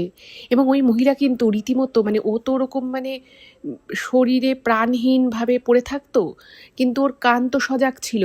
তো ওই মহিলা বলতেই তো এই মেয়েটাকে এনেছে, এই মেয়েটার শরীর ব্যবহার করে, এই মেয়েটার আত্মাকে ব্যবহার করে আমরা এই কাজ করবো। এবং ওকে বিভিন্ন ধরনের যজ্ঞ করে বিভিন্ন ধরনের ফল খাওয়াতো। আর ওই ফলগুলো মানে ফলটা দেখতে হয়তো সাধারণ একটা ফলের মতো, কিন্তু ওই ফলটা যখন ও গিলতো, ও ম্যাডামকে বলে যে আমার মনে হতো আমি কাঁচের টুকরো খাচ্ছি, মানে আমার সারা গলা পুরো চিড়ে যেত, মানে চিড়ে চিড়ে ফলটা নামতো। এরকম অকথ্য অত্যাচার ওর উপরে হয়। এবার ওর যে স্বামী ছিল, সেই স্বামী না খুব যে খারাপ মানুষ ছিল সেটা কিন্তু বলা যায় না। তো স্বামী ওর সাথে দেখা করতে আসতো, মানে ও বলতো যে আমার খুব খিদে পায়, আমাকে ঠিকমতো খেতে দেয় না এখানে। তো স্বামী না ফল, তারপরে মিষ্টি, এগুলো ওর জন্য নিয়ে আসতো। এবার ও তো আর তখন অত হয়তো একটা খেলো, এবার ও রেখে দিত। এবং ওই মহিলা কি করতো, যেই ওর স্বামী চলে যেত, ওই ফল মিষ্টিগুলো না কেড়ে নিত, ওকে খেতে দিত না। এবং না খেয়ে ও প্রচণ্ড দুর্বল হয়ে যায়। যাই হোক, তো একদিন ওর স্বামী যখন ওর সাথে দেখা করতে আসো, বলে যে আমাকে তুমি বাড়ি নিয়ে চলো, সব ঠিক আছে। তো স্বামী বলল যে দেখো, তোমাকে এখানে এনেছি, উনি যদি বলেন যে তোমাকে নিয়ে যেতে পারবো তাহলেই আমি নিয়ে যাব। যাই হোক, তো ওর স্বামীকে বলে না, তুমি আমায় নিয়ে চলো, তুমি নিয়ে চলো। তো স্বামী ওকে বাড়িতে নিয়েও যায়। কিন্তু ওই লোকটা, ওর পরিবারের ওই লোকটা, যেহেতু তার মানে স্বার্থসিদ্ধি হয়নি, সে, এবং আরও শুধু তাই নয়, পরিবারের ওই লোকটা কিন্তু অ্যাকচুয়ালি ওর বরের ক্ষতি চাইতো। সে চাইতো যে ওর বরের যদি কিছু হয়ে যায়, ওর বরের যদি ঠিকঠাক মতো সংসার করতে না পারে, তাহলে তার সম্পত্তিটা সে নিয়ে নিতে পারবে। তো এসে কিছুদিনও সংসার করলো, তারপরে আবার ওর নামে বিভিন্ন রকমের উল্টোপাল্টা কথা ওই লোকটা বলতে থাকে, যে তোমার বউ এই করছে, ওই করছে, বিভিন্ন ধরনের অস্বাভাবিক আচরণ করছে, জিভ বার করছে লম্বা করে। এবং ওকে বিভিন্ন রকমভাবে বুঝিয়ে বাজিয়ে আবার ওই মহিলার কাছে নিয়ে গেল। এবং ওখানে ওর উপরে এত ধরনের একটা মানসিক অত্যাচারও হতো যে ওর না খুব ভয় লাগতো। কারণ ওই যে ওনার আশ্রম মতো যে ঘরটা ছিল, ওখানে শুধুমাত্র নেগেটিভ এনার্জি ছিল। এবং বিভিন্ন ধরনের মানুষের ক্ষতি করার জন্য অনেক মানুষ আসতো, এই করতে হবে, ওই করতে হবে। এবং সব কিছুতে কিন্তু ওকে দিন নেই রাত নেই ওই যজ্ঞে বসিয়ে দিত, এবং ওর ভীষণ কষ্টে কাটতো। যাই হোক, তো এইরকম ভাবেই যখন ওর শারীরিক অবস্থা খুব খারাপ হয়ে গেছে, দীর্ঘদিন ঠিকঠাক মতো না খেয়ে না দে, তো তখন ও ওখান থেকে পালিয়ে যায়। এবং যেহেতু ওর শরীর দুর্বল ছিল, ও রাস্তাও অতটা ভালো চিনত না, তো পালাতে গিয়েই ও ওই মানে যেখানে ওকে পাওয়া গেছিল অচৈতন্য অবস্থায়, সেখানেই ও অজ্ঞান হয়ে পড়ে যায়। এবং তারপরে ওকে উদ্ধার করে এখানে আনা হয়। এবার এই কথা যখন এনারা শুনলেন, তো বলল যে ঠিক আছে, তুমি এখন তো সুস্থ হয়েছো, তো তোমার স্বামীকে আমরা ডেকে পাঠাবো। তো উনি যে মানে সংস্থার সাথে কাজ করতেন, তো মহিলা কমিশন সবাই মিলে ওনার স্বামীকে খবর দিয়েছে যে আপনার স্ত্রীকে পাওয়া গেছে, আপনি নিয়ে যান, আপনি এরকম করবেন না। ওনাকে সব ডেকে ঠেকে বোঝানো হয়। তো ওনার স্বামী, মানে এই যে ম্যাডাম যিনি আমাকে ঘটনাটা বলেছেন, তো তিনিও ওনার স্বামীকে যেদিন ডাকা হতো তিনিও গেছিলেন। তো দেখলো যে ওনার স্বামী স্ত্রীকে খুঁজে পেয়ে উনি যথেষ্ট খুশি। তো মেয়েটি এবং আরও যারা মহিলা কমিশনের লোকজন ছিল তারা সবাই লোকটাকে বোঝায়। এবং মেয়েটি আর কি ওর বরকে বলে যে দেখো, তোমার পরিবারের ওই যে লোকটি রয়েছে, সে কিন্তু আমার দিকে খারাপ দৃষ্টিতে তাকায়, আমার সাথে খারাপ ব্যবহার করার অনেকবার চেষ্টা করেছে, এবং সে কিন্তু তোমারও ক্ষতি করছে। তো তখন ওর বর বলে যে হ্যাঁ, আমি বুঝতে পারছি, কিন্তু এখন যদি আমি তোমাকে ওই বাড়িতে নিয়ে যাই তাহলে আবার এই অশান্তি হবে, এবং কোনো না কোনোভাবে ওরা আবার তোমাকে বলবে যে তুমি অসুস্থ, তোমার ভিতরে আত্মা রয়েছে, এরকম একটা কথা বলবে। তো তখন ওখানে যারা মহিলারা ছিলেন বা আরও যারা ছিল, তো তারা বললো যে ঠিক আছে, তাহলে আপনি আপনার বউকে একটা আলাদা বাড়ি ভাড়া করে রাখুন। তো যাই হোক, তো সেখানে একটা সেই কথাই হলো। তো মেয়েটার বর মেয়েটাকে নিয়ে একটা আলাদা বাড়ি ভাড়া করে দেয়। কিন্তু যেহেতু যৌথ পারিবারিক ব্যবসা, লোকটা তো ওখানেই থাকতো এবং এই মেয়েটাকে আলাদাই রাখতো। মাঝে মধ্যে ওর বর আসতো, সপ্তাহে 2-3 দিন 4 দিন করে থাকতো। এবার ইন দ্য মিন টাইম আস্তে আস্তে মেয়েটা আরও সুস্থ হয় এবং ও এই ম্যাডাম যারা ছিল তো তাদেরকে বলে যে আমাকে একটা কাজের ব্যবস্থা করে দিন, আমি এভাবে একা একা থাকি, আমার ভালো লাগে না।